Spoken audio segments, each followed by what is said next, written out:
சும்மா இருக்கிற ஒரு ஆடு ஒரு காலேஜ் பொண்ணை பார்த்து சும்மா அப்படி விசில் அடிப்பானா? அவனுக்கும் தெரியும் சட்டம் ஒழுங்கு இருக்கு, பிரச்சனை இருக்கு. ஆனால் அவனுக்குள்ள மதுவோ அல்லது போதை பொருளை போச்சுன்னா அவனுக்குள்ள இருக்கிற கட்டுப்பாடுகளை எல்லாம் இழந்துடுறான்.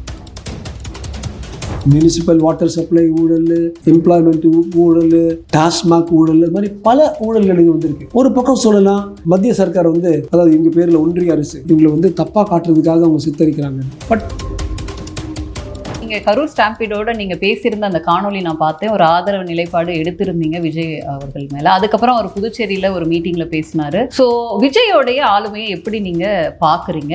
அந்த விஜய் ஃபேன்ஸோடைய பிஹேவியரை நீங்க எப்படி பாக்குறீங்க? அவங்க கொடுத்த மேனிஃபெஸ்டோலயே முதல் விஷயம் டாஸ்மாக் ஒழிப்போம், முதல் சிக்னேச்சர் போடுவோம். நாங்களாம் வெயிட் பண்றோம், கடைசி சிக்னேச்சராவது இருக்கலாம்னு. பெண்கள் எல்லாம் தென்காசிக்கிட்ட எங்கேயோ சவுத்துல ஒரு பள்ளியில போதைப் பொருட்களையும் ட்ரிங்க்ஸும் எடுத்துட்டு இருக்காங்க. அந்த அளவுக்கு போதைப் பொருட்கள் ரொம்ப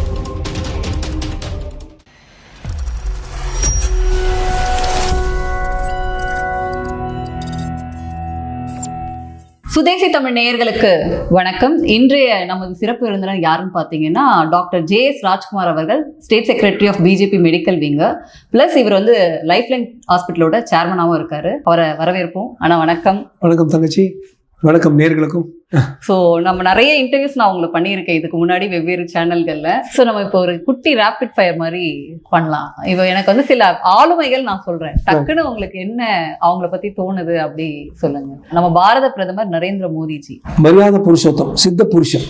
என்னை பொறுத்தவரை ஒரு சித்த புருஷன். எப்போ அவங்க அம்மாவை அடக்கம் பண்ணி 2-3 மணி நேரத்துக்குள்ள ஒரு வந்தே பாரத்துக்கு ஒரு ஜூம்ல வந்தாரோ, முகத்துல அந்த சோகம் இருந்தாலும் நம்ம வேலை செய்யணுங்கிற ஒரு ஃபீலிங் இருந்துச்சு. சாட்டர்டே சண்டே நம்ம பீச் ஹவுஸ்க்கு போவோம், ஜாலி பண்ணுவோம் நினைக்கிற ஆள் இல்லை. அவரோட ட்ராவல் பண்ண பலர் நான் பேசியிருக்கிறேன். ஐஏஎஸ் ஆஃபீஸர்ஸ்லாம் அவர்கிட்ட போயிட்டு வந்துட்டு அப்புறம் அவங்களுக்கு ஒரு வெக்கேஷன் எடுக்கணுமா? ஏன்னா டே அண்ட் நைட் அப்படியே வேலை செய்யணுமா? பிளேன்லேயே மீட்டிங்ஸ் பண்ணுறாங்க. எல்லாரும் நினைக்கிறாங்க, எங்கேருந்து இந்த மனுஷனுக்கு இவ்வளவு சக்தி வருது, இவ்வளோ எனர்ஜி வருது. ஸோ வி நீட், இந்தியாவுக்கு இப்பொழுதுக்கு தேவையான லீடர்னா அது நரேந்திர மோடிஜி தான். ராகுல் காந்தி ஒரு என்டைட்டில்டு, எனக்கு ஃபர்ஸ்ட் ஒரு என்டைட்டில்னா குடும்பத்தாலவே ஜாலியாக சந்தோஷ பிளே பாய் மாதிரி எல்லாம் குடும்பத்துக்கு கொடுத்துருச்சு, லேண்டு கொடுத்துருச்சு, கட்டடம் கொடுத்துருச்சு, பார்ட்டி கொடுத்துருச்சு, காசு கொடுத்துருச்சு, என்ன வேணால் பண்ணலாம், உங்களுக்குன்னு ஒரு செட்டு ஒரு ஃபாலோயிங் இருக்குது. ஒரே ஒரு பாலிசி திருப்பியும் அவர் பண்ணுறாரு, எனக்கு பிடிக்கல. Minority appeasement is equal to ராகுல் காந்தி.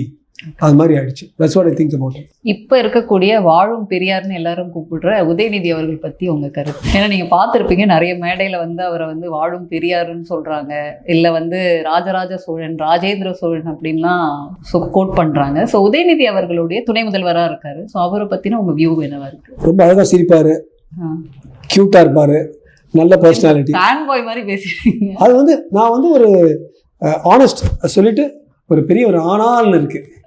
ஆனால் சனாதனத்தை எடுத்துட்டு போய் இது டெங்கு மாதிரி மலேரியா கொசு எப்போ சொன்னார், ஒரு பெரிய மிஸ்டேக்.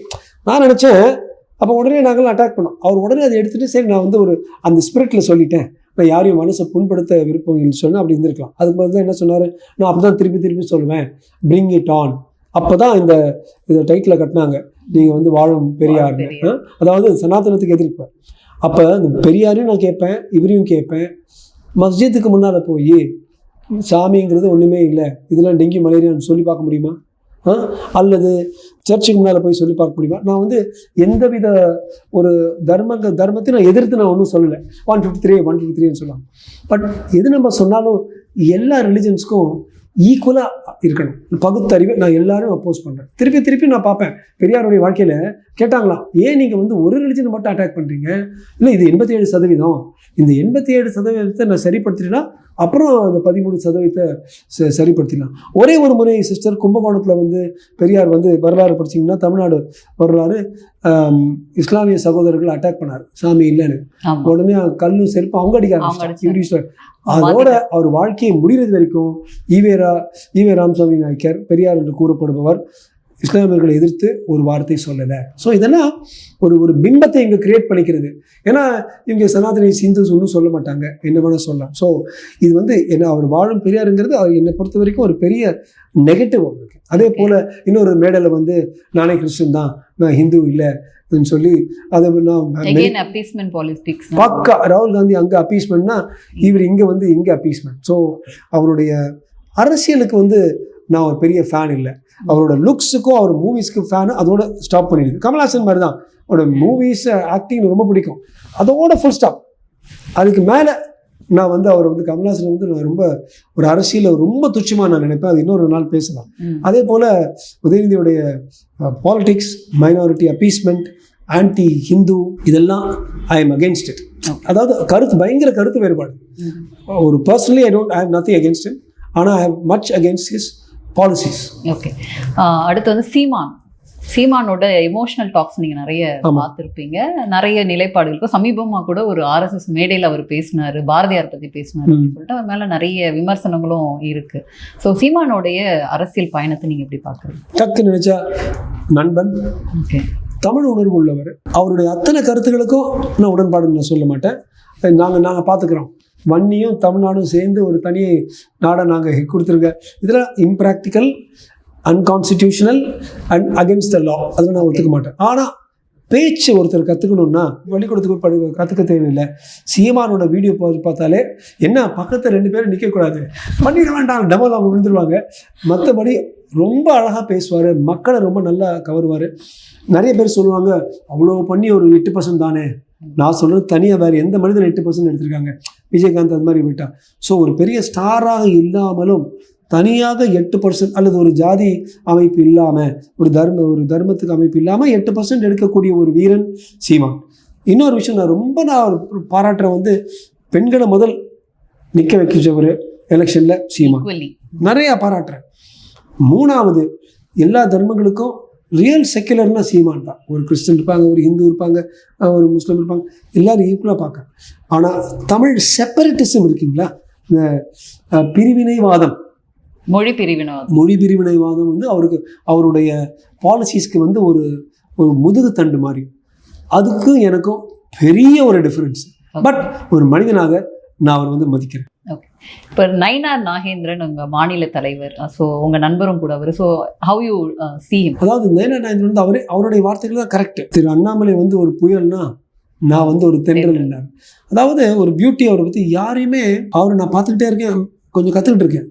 யாரையும் ஒருத்தர் முறைக்காமல், யாரையும் வந்து ஒரு துச்சப்படுத்தாமல், அவர் இருக்கிற இடத்துல துச்சப்படுத்திட்டு போயிட்டே இருக்கலாம். அப்படி துச்சப்படுத்தாமல் எல்லாருக்கும் ஒரு நண்பனாக அவர் திகழ்கிறார். அது ஒன்று. 2வது, பல அரசியல்வாதிகள் அவர்கிட்ட கற்றுக்கணும். திருநெல்வேலியில் பார்த்தீங்கன்னா அவர் தெரிஞ்ச ஏரியாவில் ஒரு கருமாதி, ஒரு கல்யாணம், இது எந்த விஷயமோ, ஒரு கிரகப்பிரவேசம் எதையும் மிஸ் பண்ண மாட்டார். எப்படி தான் அவளை எடுத்துக்க போகிறாரோ தெரியல. அவர் எனர்ஜெட்டிக்காக இருக்காங்க. அவர் 25-30 கல்யாணத்துக்கு டெய்லி போவார்.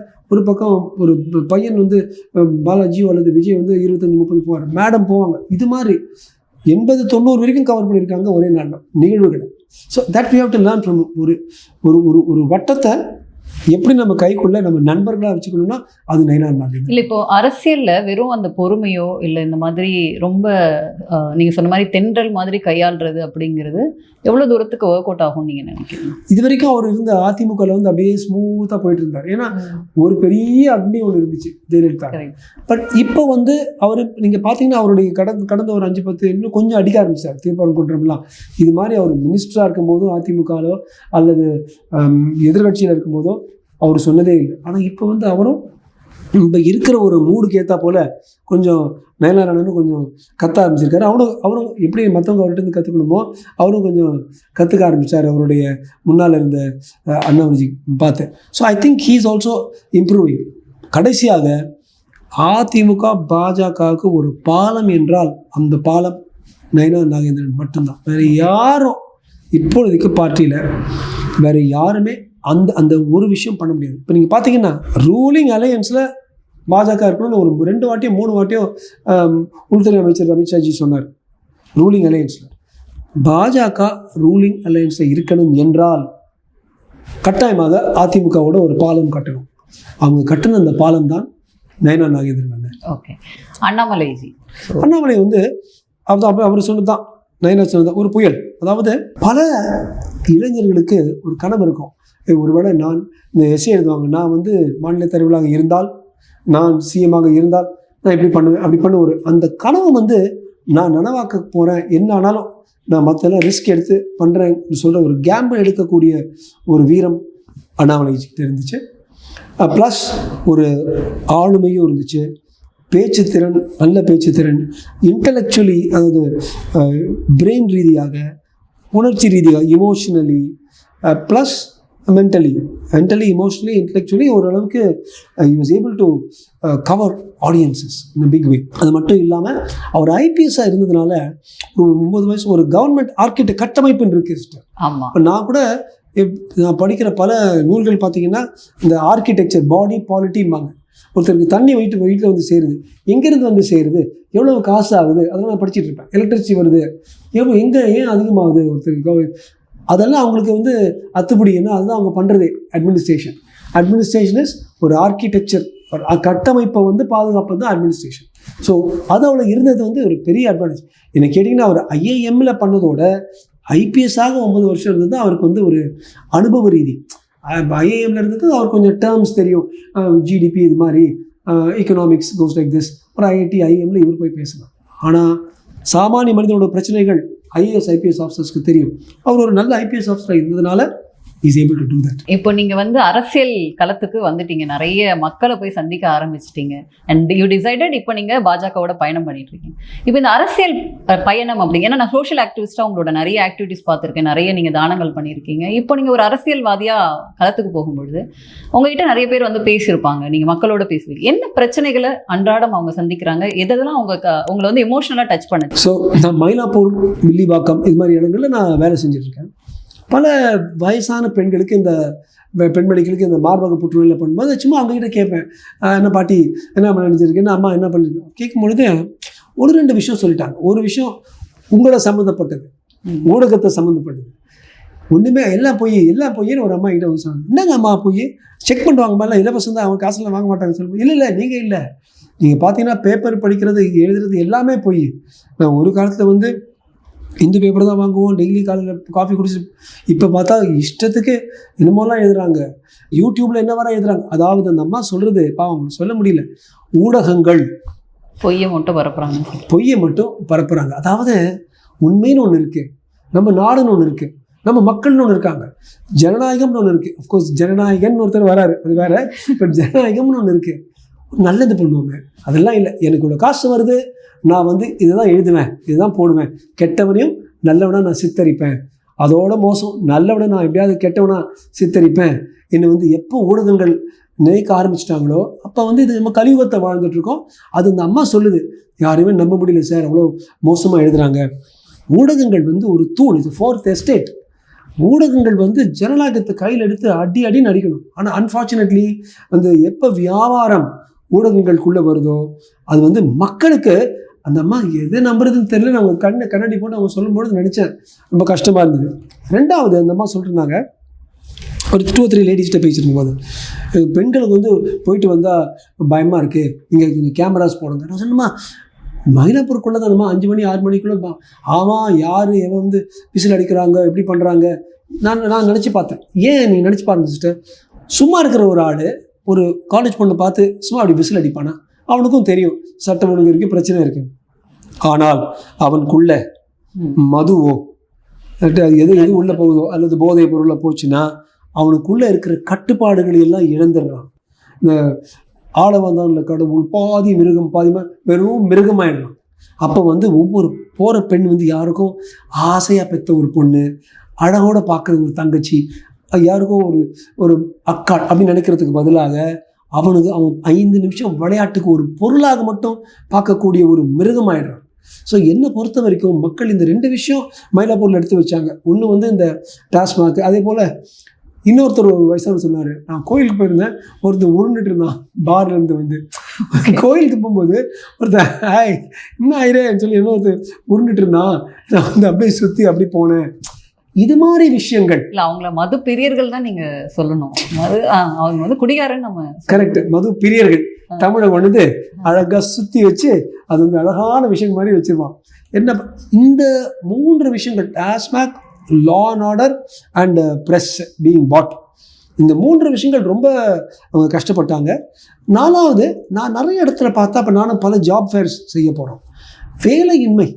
நம்ம கவர்மெண்ட் வந்து கிளைம் வந்து 30 லட்சம் 3 மில்லியன் பீப்புளுக்கு வேலை கொடுத்தோம் 30 லட்சம் சொன்னாங்க. அது எந்த அளவுக்கு, நான் ஸ்ட்ரெயிட்டாகவே எதுவுமே சும்மா போய் சொல்ல மாட்டேன், டிஎம்கே நீ போய் சொல்லுங்க அப்படி சொல்ல மாட்டேன். பல இடங்களை பார்க்கும்போது அந்த கிளைம் வந்து may not be up to date. ஏனென்றால் 30 லட்சம் நம்ம இன்னும் ரீச் பண்ணாமல் இருந்திருக்கலாம், 15-20 லட்சம். இதுதான் யார் அதை ரிப்போர்ட் பண்ணுறது? ஊடகங்கள் அவங்க சொல்கிறது வந்து நான் மறுதளிப்பே சொல்ல மாட்டோம் இருந்தால் உண்மை எப்படி வெளியில் வரும்? ஏன்னா ஜாப் ஃபேர்ஸுக்கு போடும்போது அவ்வளோ பேர் அப்ளை பண்ணுறாங்க. அப்படின்னா என்ன, ஆவரேஜ் மனிதனுக்கு வேலையின்மை பிரச்சனை இன்னும் இருக்குது. ஸோ இந்த 4. 5வது கரப்ஷன், ஊழல். இந்த மியூனிசிபல் வாட்டர் சப்ளை ஊழல், எம்ப்ளாய்மெண்ட் ஊழல், டாஸ்மாக் ஊழல், அது மாதிரி பல ஊழல்கள் இது வந்திருக்கு. ஒரு பக்கம் சொல்லலாம் மத்திய சர்க்கார் வந்து, அதாவது இவங்க பேரில் ஒன்றிய அரசு இவங்களை வந்து தப்பாக காட்டுறதுக்காக அவங்க சித்தரிக்கிறாங்க. பட் ஒரு இடி ஒரு ரிப்போர்ட் ஃபைல் பண்ணி ஒரு கேஎன்ஆர் அவர்கிட்ட அமெரிக்க போனால், அதாவது நோ ஸ்மோக் வித்தவுட் ஃபயர் இருப்பாங்க. கொஞ்சமாவது உண்மை இருந்தால் தான் ஒரு இடி ரிப்போர்ட் வரைக்கும் வரும். இவங்க வந்து சும்மா ஒருத்தர் ஒரு அறிவிப்பு இல்லை. இப்போ டிஎம்கே ஃபைல்ஸ் அண்ணாமலை சொன்னார், அது வந்து அது இல்லாமல் இது வந்து ஆக்சுவலாக அது வந்து ஒரு ஒரு முன்னுதாரணமாக கொடுத்தாரு தவிர, இது வந்து ஒரு சார்ஜ் ஷீட் ஃபைல் பண்ணும்போது ஒரு இடி டீட்டெயிலாக பண்ணுவாங்க. ஸோ ஊழல்கள்ங்கிற விஷயங்கள் எப்போவுமே திராவிட பார்ட்டிஸ் குறிப்பாக திமுக பொறுத்த வரைக்கும் எல்லாம் பயப்படுவாங்க, எல்லாம் ஊழல்னு சொல்லுவாங்க. அந்த ஊழல் வந்து ஒரு சாமானிய மனிதனோட வீட்டுக்கு உள்ளே நுழைஞ்சு அதோடைய அசிங்கமான முகத்தை காட்டும் பொழுது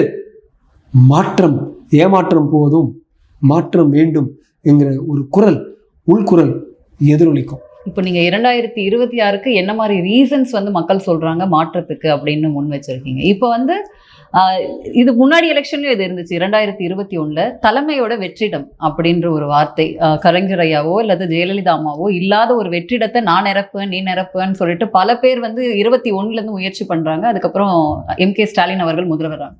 இன்னைக்கு இருக்கிற ட்ரெண்டில் நீங்க வந்து இவங்க முதல்வர் வேட்பாளரா முன்மொழிய காரணம் என்ன? நீங்க இருக்க பார்ட்டியில இப்போ எடப்பாடி அவர்கள் தான் முதலமைச்சர் வேட்பாளர் இன்னைக்கு தேதிக்கு சொல்லப்படுறது. ஸோ அந்த நீட் என்னவா இருக்குன்னு நீங்க நினைக்கிறீங்க?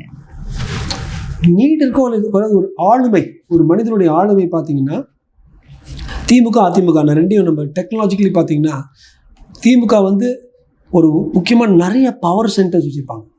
அவங்க மாண்புமிகு முதலமைச்சர் இருக்காரு. இப்போ நீங்கள் பார்த்தீங்கன்னா திருச்சியில் ஒரு பக்கம் கே நேரு அவர்கள் இருக்கார், அன்பில் பொய்யாமரி, இப்போ அன்பில் மகேஷ். அந்த டைமில் சேலத்தில் வந்து வீரபாண்டி ஆறுமுகம், சென்னையில் வந்து துரைமுருகன் ஐயாவும் ஆற்காடு வீராசாமி ஐயா, இது மாதிரி ஒரு சுற்றி வேலூரில் துரைமுருகன், சென்னையில் ஆற்காடு வீராசாமி, இது மாதிரி டிஸ்ட்ரிபியூட்டட் பவர். ஆனால் அதிமுக அப்படி பார்த்தோன்னா ஆல்வேஸ் சிங்கிள் பவர். அது எம்ஜிஆராக இருக்கட்டும் அல்லது ஜெயலலிதா இருக்கும் அல்லது இப்போ இபிஎஸ். அப்படி யாருக்கு ஒரு தனி மனிதனுக்கு ஆளுமை அந்த அதிமுக இருக்குன்னு பார்த்தா வித்தவுட் எந்தவித சர்ச்சை இல்லாமல் அது வந்து இபிஎஸ் ஐயால தான். நான் வந்து அவர் வந்து பெருசாக டான்ஸ் ஆடுறா பாடுறா இல்லை, ஆனால் அந்த கண்ட்ரோல் இருக்குது, ஆளுமை இருக்குது, மக்கள் மேலே ஒரு ஹோல்டு இருக்குது. அதே மாதிரி இது வரைக்கும் ஒரு பெரிய ஒரு ஊழல் இடி சார்ஜ் ஷீட் ஃபைல் பண்ணலைங்கிறது உண்மை. ஒவ்வொருத்தரும் அதுக்கு பல காரணங்கள் சொல்லலாம். ஆனால் எந்தவித ஒரு ஆப்வியஸ் ஊழல் குற்றச்சாட்டுகள் இருந்தாலும் எதுவுமே யாருமே ஒன்றுமே இது வரைக்கும் ப்ரூவ் பண்ணலை. ஒரு க்ளீன் ஷீட்டோட இது வரைக்கும் இருக்காரு. ஒரு சிலருக்கு ஒரு ரெய்டு வந்தாலும் ஓவரால் க்ளீன் ஷீட். ஓகே, எல்லாரும் ஒன்று சேர்க்குறாங்க. கொங்கு பெல்ட்டில் ரொம்ப ஸ்ட்ராங். அண்ட் ஆக்சுவலாக இன்னொரு விஷயம் பார்த்தீங்கன்னா, போன வாட்டி ஒரு 11லேருந்து 16 வின் பண்ணாங்க, 16லேருந்து 21 வின் பண்ணாங்க அதிமுக.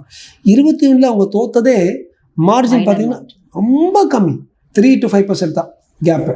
பல இடங்களில் 1000 ஓட்டு, 130 ஓட்டு, 3000, 4000 ஒரு ஸ்வீப்பெல்லாம் இல்லை. இப்போ ஜெயலலிதாவோட பீக்கில் இருக்கும்போது ஸ்வீப்பாக இருந்துச்சு. அதே மாதிரி கலைஞரோட பீக்கில் இருக்கும்போது இந்த பக்கம் ஸ்வீப் ஆகும். அப்படின்னா என்ன, 3வது முறை அதிமுக வர்றதுக்கும் அவங்க தோக்குறதுக்கும் ஒரு 3 to 5% கேப் தான் இருக்குது. ஸோ அந்த அளவுக்கு ஆளுமை ஹோல்ட் பண்ணியிருக்காரு. இந்த முறை 2 விஷயம் அவருக்கு அந்த நீடு கேட்டிங்கல்ல, அவருக்கு ஸ்ட்ரென்த்து. ஒன்று, எப்பவுமே தமிழ்நாட்டில் ஸ்தாபன எதிர்ப்புன்னு ஒன்று இருக்கும், ஆன்டி எஸ்டாப்ளிஷ்மெண்ட். எந்த மாநிலத்தில் மக்கள் ரொம்ப படிச்சிருக்காங்களோ, எங்கே ரொம்ப யோசிக்கிறாங்களோ, எல்லா தமிழனும் ஒரு தனி நான் தான் கிங் நினைக்கிறாள். நம்ம தமிழர்களுக்குன்னு ஒரு தனி குணம் இருக்குது. யோசிக்கிற மாநிலங்களில் ஸ்தாபன எதிர்ப்பு இருக்கும். இது இப்படி பண்ணியிருக்கலாமே. ஜெயலலிதா அம்மா வந்து 5 வருஷத்துல வந்து 55 லட்சம் லேப்டாப் கொடுத்தாங்களே, இவங்க 5 வருஷத்தில் ஒன்றுமே 4 வருஷம் ஒன்று கொடுக்காம கடைசி 6 மாதத்தில் 10 லட்சம் கொடுக்குறாங்களே. இது மாதிரி தராசில் போட்டு ஒப்பிட்டு அது எல்லாமே யாருக்கு ஃபேவராக வரும்? இபிஎஸ்க்கு தான் ஃபேவராக வரும், ஸ்தாபன எதிர்ப்பு. ரெண்டாவது விஷயம் சிஸ்டர், இந்த விஜய் ஃபேக்டர். இல்ல அந்த கொஸ்டின் தான் அடுத்து நான் வைக்க வரேன். ஏன்னா வந்து நீங்க கரூர் ஸ்டாம்பீடோட நீங்க பேசியிருந்த அந்த காணொலி நான் பார்த்தேன். ஒரு ஆதரவு நிலைப்பாடு எடுத்திருந்தீங்க விஜய் அவர்கள் மேல. அதுக்கப்புறம் அவர் புதுச்சேரியில ஒரு மீட்டிங்ல பேசினாரு. ஸோ விஜயோடைய ஆளுமையை எப்படி நீங்க பாக்குறீங்க? அந்த விஜய் ஃபேன்ஸோடைய பிஹேவியரை நீங்க எப்படி பாக்குறீங்க? Very good question sister. போன முறை ஒரு 4-5 வாட்டி நான் விஜய்க்கு ஆதரவாக பேசும்போது பார்த்தீங்கன்னா 30 லட்சம் 50 லட்சம் இது மாதிரிலாம் அந்த வியூஸ் இருந்துச்சு.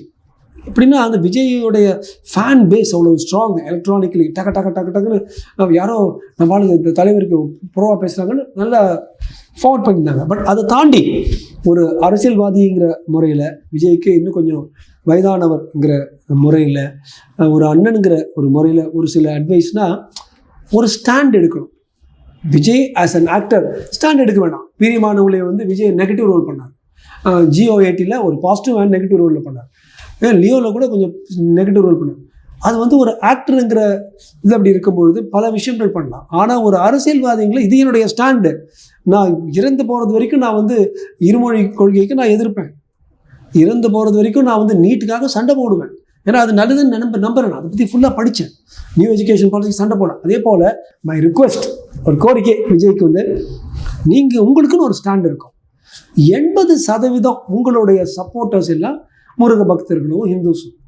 அவங்களுடைய ஒரு சென்சிட்டிவிட்டியை தாக்குற அளவுக்கு, உணர்ச்சிகளை வந்து தாக்குற அளவுக்கு திருப்பரங்குன்றம்ல வரும்போது ஏதாவது ஒன்று சொல்லிருக்கலாமே சிஸ்டர். ஆமாம் கவர்மெண்ட் பண்ணது சரி, இல்லை கவர்மெண்ட் சொல்றது தப்பு, ஏதாவது. நான் இதை பற்றி இந்த மாதிரி சென்சிட்டிவான விஷயங்களுக்கு வந்து வாயே திறக்காம அப்படியே கடந்து போறது அப்படின்றது எப்படி பார்க்குறீங்க? அது வந்து ரொம்ப லோவர் லெவல் பீப்புளுக்கு அப்படி சொல்லலாம். நான் இப்போ தான் மாவட்ட தலைவராக இருக்கிறேன், எதுக்கு நான் வாய் கொடுத்து மாட்டணும்னு நினைக்க முடியும். பட் அரசியலில் வந்து நான் வந்து ஆய்வு செய்கிறதுக்கு நான் ரெடி, நான் என்ன வேணால் சொல்லணும். அதே போல் அரசியலில் நான் மேலே லெவலில் இருக்கேன்னா, இப்போ எப்படி இப்போ வந்து ஒரு நயினாரோ, ஒரு நயினார் அண்ணனோ, அண்ணாமலை அண்ணனோ, அல்லது ஒரு வானதி அக்காவோ ஒரு எப்படி ஒரு ஸ்டாண்ட் வைக்கிறாங்களோ, அதே போல் that way like DMK, right or wrong, அவங்க ஒரு ஸ்டாண்ட் தான் என் ஸ்டாண்டு. திருப்பரங்குன்றம் நாங்கள் பிளாக் பண்ணுவோம், நீங்கள் ஹைகோர்ட்டுக்கு போறியா, அப்போ நான் சுப்ரீம் கோர்ட்டுக்கு போகிறேன்னு சொல்லுவாங்க. எனக்கு அதுக்கு சுத்தமாக உடன்பாடு இல்லைன்னா கூட அவங்க அப்ரோச் ஒரு வலிமையை காட்டுது. அந்த வலிமையை வந்து நாங்கள் விஜய்கிட்ட வந்து கொஞ்சம் எதிர்பார்க்குறேன். அதாவது அவர் ஒரு ஆக்டராக இருந்து மருவி ஒரு அரசியல்வாதியாக சொல்கிறேன். அரசியல்வாதிக்கு ரொம்ப முக்கியம் தரவு. அப்புறம் அவர் அது மாதிரி விஜய் இருக்கிற லெவல் ரொம்ப ஹை. அங்கே அந்த லெவலில் ஒரு சின்ன மிஸ்டேக் கூட நம்ம பண்ண முடியாது. உதாரணத்துக்கு பாண்டிச்சேரி கேட்டிருந்தேன், ரேஷன்லாம் ஒன்றும் பண்ணல என்னமோ சொல்லிட்டு வேறு யாரும் எழுதி கொடுத்துருக்கலாம். அது வந்து அஃப்கோர்ஸ் அவர் அவ்வளோ ஆக்டிங் பண்ணணும், இப்போ பார்ட்டி பண்ணணும், சின்ன சின்ன விஷயங்கள் அவ்வளோ கவனிக்க முடியாது. பட் ஒரு ஸ்டேஜில் போய் பேசுகிற 15 நிமிஷத்தில் ஒரு சின்ன தவறு கூட இருக்கக்கூடாது. அது இன்னொரு சின்ன அட்வைஸ், அவருக்கு ஒரு ஸ்டாண்ட் எடுக்கணும். இன்னொரு அட்வைஸ், திருப்பரங்குன்றம் பற்றி நிச்சயமாக அவர் பேசியிருக்கணும். பாஜகலேருந்து பலர் நாங்கள்லாம் அவருக்கு வந்து சப்போர்ட் பண்ணோம். அந்த கரூர் நமக்கு எதுக்குடா கரூர்னு சொல்லிட்டு போயிருந்துருக்கலாம். பட் இப்போ ஆளுங்கட்சியை எதிர்த்து நாங்கள் பேசுகிறோம். ஏன்னா விஜய் பண்ணது தப்பு இல்லை, மேக்ஸிமம் ட்ரை பண்ணாது. நாங்கள்லாம் பேசும்பொழுது நாங்கள் ஆமோதித்து ஆதரிக்கிற திருப்பரங்குன்றத்துக்கு ஒரு வார்த்தை அவர் சொல்லாமல் போயிட்டார் பற்றியான நிறைய பேருக்கு ஒரு இது இருக்குது, ஒரு ஒரு ஒரு கஷ்டம் இருக்குது. ஸோ அந்த ஒரு வெற்றிடம் இருக்குது மேலேன்னா, அந்த வெற்றிடத்தை அடைப்பதற்கு ஒரு முழுமையான ஆளுமை கொண்ட ஒரு தலைவர் அங்கே வரணும் நினைக்கிற இடத்துல வெறும் ஒரு ஸ்டார் வந்து சொல்கிறத வந்து அப்படி சொல்லிட்டு போயிடுவார். அதை தாண்டி அதை சொல்லுவாங்க இங்கிலீஷில், you must come of age. இப்போ வந்து அவர் இப்போ ஒரு முத்தின ஒரு ஆளுமையுடைய தலைவர் ஆகிட்டாரு எல்லாரும் சொல்லணும். அதை தயவு செய்து, ஏன்னா ஈரோடு இப்போ நடக்க போகுது. ஸோ ஒழுங்காக பேசி வேற லெவலுக்கு அவர் எடுத்துகிட்டு போகணும்னு அவருக்கு வாழ்த்துறேன். So my last question to you, அந்த மாதிரி 26க்கு நீங்கள் தயாராகிருக்கீங்க அப்படின்னு நான் நினைக்கிறேன். ஸோ என்ன வந்து உங்களோட நோக்கமாக இருக்கும்? வை நோ டிஎம்கே திஸ் டைம்? நிறைய reasons. Okay, 5 years they have done. நான் சொன்னேன்ல, வெறும் எஜுகேஷன் எடுத்திங்கன்னா 55 லட்சம் லேப்டாப் கொடுத்த ஒரு அதிமுக, 10 லட்சம் லேப்டாப் பசங்களுக்கு கொடுக்குற ஒரு திமுக கம்பேர் பண்ணோம்.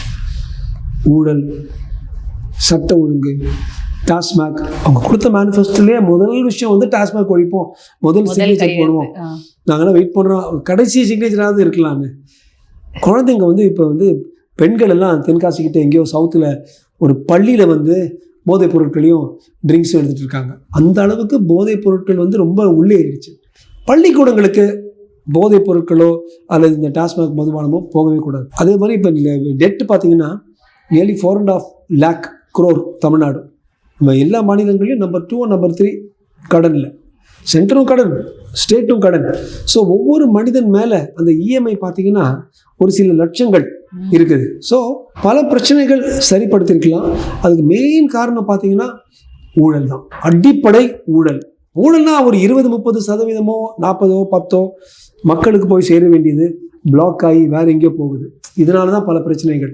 So for all these reasons அவங்களுக்கு ஒரு நல்ல சான்ஸ் கிடச்சிருச்சு. 5 வருஷம் ஒரு ஏமாற்றம் இருந்த இடத்துல மாற்றத்தை செய்யணும்னு நான் நினைக்கிறேன். ஓகே, நிறைய இன்ட்ரெஸ்டிங்கான விஷயங்களுக்கு நிறைய பொறுமையாக உங்கள் டைம் ஒதுக்கி எங்களுக்கு பதில் சொன்னதுக்கு ரொம்ப நன்றி. களத்தில் திரும்ப பார்க்கணவங்கள நிறைய ஆக்டிவிட்டீஸ் பண்ணுங்கள். வாழ்த்துக்கள். நன்றி. தேங்க்யூ லோகேஸ்வரி. நேயர்களுக்கும் நன்றி.